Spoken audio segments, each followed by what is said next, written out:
Spider-Man's spider sense is one of, if not the most iconic abilities in not only Spider-Man history, but in superhero history in general. While its feats are somewhat inconsistent due to the nature of superhero comics, the general gist of it is that it acts as a sort of early warning system that detects incoming danger. As I mentioned, there have been many iterations of the ability over the years, but I think one of the most unique and well done depictions of it is fairly recent. In Spider-Man No Way Home, there is a scene at roughly the 2/3 mark of the movie where we see Peter's spider sense go into overdrive. With why this scene, I like to discuss some of the lesser talked about scenes from various media and analyze the writer's choices, creative decisions, actors' performances, and any other aspects that make a scene like this one so great. We see Tom Holland's Peter Parker working on one of the devices to help the villains who have been stranded in his dimension. To start, I love little moments like this where we actually get to see Peter be the intelligent inventor he is rather than through exposition alone. Then Peter's spider sense kicks in and the whole scene immediately begins to build tension. I love the sound effects sting they use for his spider sense kicking in. It's so reminiscent of many of the Spider-Man cartoons, like the original 90s series or my personal favorite, Spectacular Spider-Man. If you're a longtime fan, you're instantly clued into what's happening, but if you're new to superheroes, the sound works really well as a danger or alarm noise anyway. One of the things that makes this scene such an interesting and distinct display of spider sense is that we as the audience and Peter have no idea where the danger is coming from. All that Peter and the audience knows is that something is coming. Typically, spider sense is a huge advantage, but here it acts as a source of overwhelming dread and anxiety that helps build tension in this scene. It's also notable that in the instances of spider sense we've seen thus far in the MCU, they were not nearly this intense or overstimulating to Peter. They were more like a tingle. A Peter tingle. And that he has gained a pretty solid control over this sense after fighting Mysterio in Far From Home. It is clear from these things that whatever threat is coming is going to be really horrible. It's such an interesting and unsettling way to display this superpower that I feel we haven't seen explored too much with this character. The movie does a great job at showing this visually as well.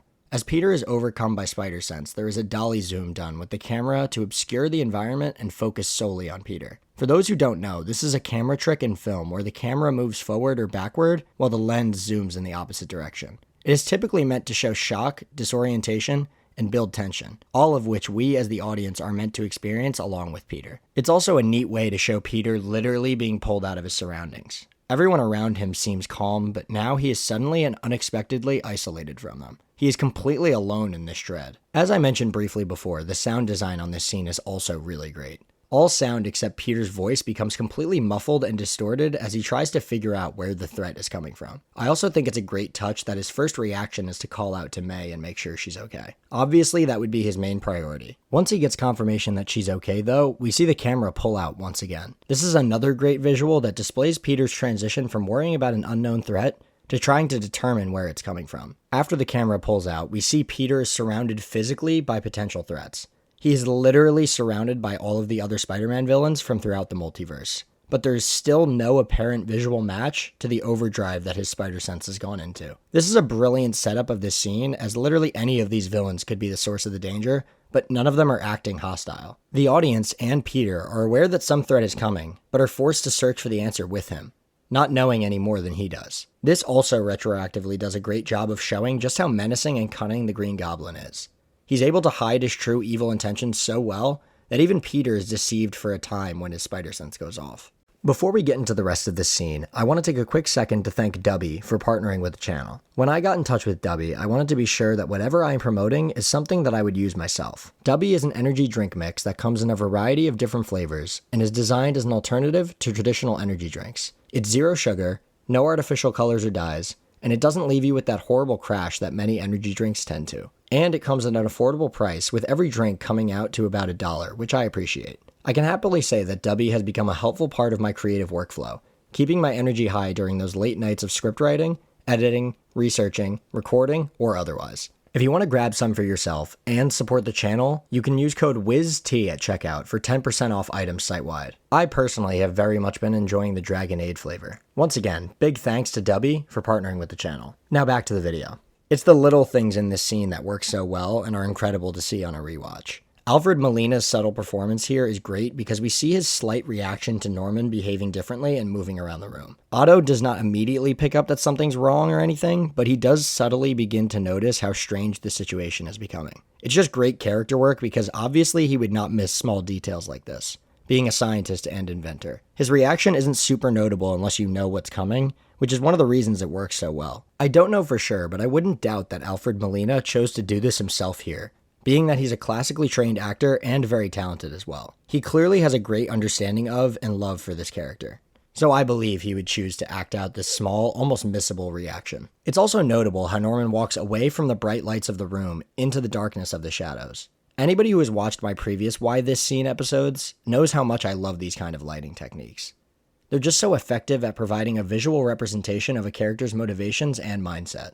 As the reveal is happening, the lighting gives us clues that the threat is Norman, with him walking into the shadows, and then being shown obscured by them completely right before Peter is able to put it together. It's just an awesome lighting technique to give hints as to what's happening that becomes cool to realize on a rewatch. Norman disappearing into the Goblin persona is visually cued before it even happens. Tom Holland's confused and skittish acting in this scene also really sells it. The frantic looking around only to close his eyes and hone his spider sense is a good way to show that he really has gotten a better grasp on this ability and works as a neat callback to his final fight with Mysterio. And once again, I gotta bring attention to the sound design of his heart beating so fast here as he tries to steady himself, only to abruptly cut off once he webs Norman's hand. It works so well here. The way the camera pans over from Norman's now webbed hand to the Green Goblin's devilish smile is also great.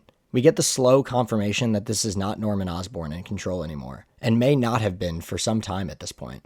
Massive credit where it's due to Willem Dafoe here as well, because the way he's able to shift his demeanor from Norman to Green Goblin is so intimidating. He obviously is a very incredibly talented actor as well, but his ability to step so effortlessly back into the character from the Raimi Spider-Man films is so impressive. Especially when you consider his last time in the role was in 2007, a whole 14 years prior. The line delivery on "Norman's on sabbatical, honey" is just perfectly executed. What could be such a goofy line comes off as demeaning and intimidating to both Otto and Peter. It's the perfect mix of both threatening and playful that this character is known for. The shared look of unspoken words between Aunt May and Peter is also a nice touch. It's a good way to show just how strong their bond is, that he doesn't even have to say anything and she knows what to do. I also think it adds to the gut punch of May's fate later in the film. I think it's worth noting that the Goblin's motivations here are very in line with the same ones from Spider-Man 1, but that it also works well in a vacuum. Whether you've seen that movie or not, it is clear in just this short monologue from the Goblin what he believes.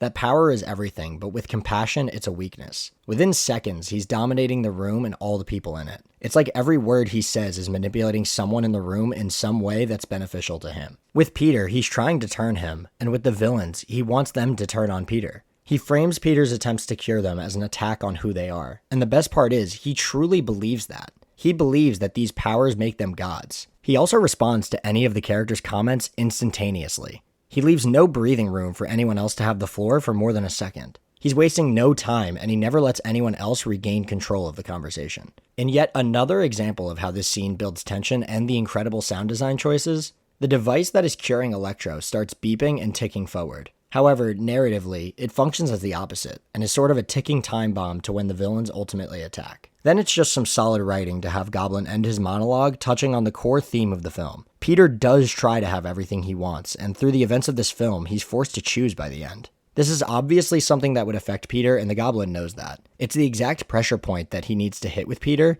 and it doubles as the main pressure point of the movie. We see all of the tension that was built up finally released, and the scene effectively ends. That is why this scene is so underrated and impactful. It's surrounded by so many hype moments from this movie that I think the effective writing, cinematography, and acting can get left behind in the discussion. It's such a brilliant and unique depiction of Spider-Sense that shows there are still ways to make even such a well-established character like Spider-Man have unique moments from other depictions. Through all of the elements I discussed in this analysis, the film gives us a new perspective on one of Spider-Man's most iconic abilities. That is why this scene stands out. It's not just one of the best Spider-Man scenes, it stands as one of the most creative superpower scenes in any media. So yeah, that's my breakdown of why this scene stands out. I'm curious what you guys think though. Do you think this is one of the best uses of Spider-Sense in Spider-Man history, or is there another version that you think does the ability more justice? As always, thank you guys so much for watching, especially if you made it this far. I really appreciate you taking the time to watch these videos. I really enjoy making these, and if you enjoyed, consider leaving a like or subscribing because it's genuinely the best way to help me out. If you want to see more breakdowns like this, I have a couple of other Why This Scene episodes already out and more planned for the future. So until then, I'll see you guys next time. Peace.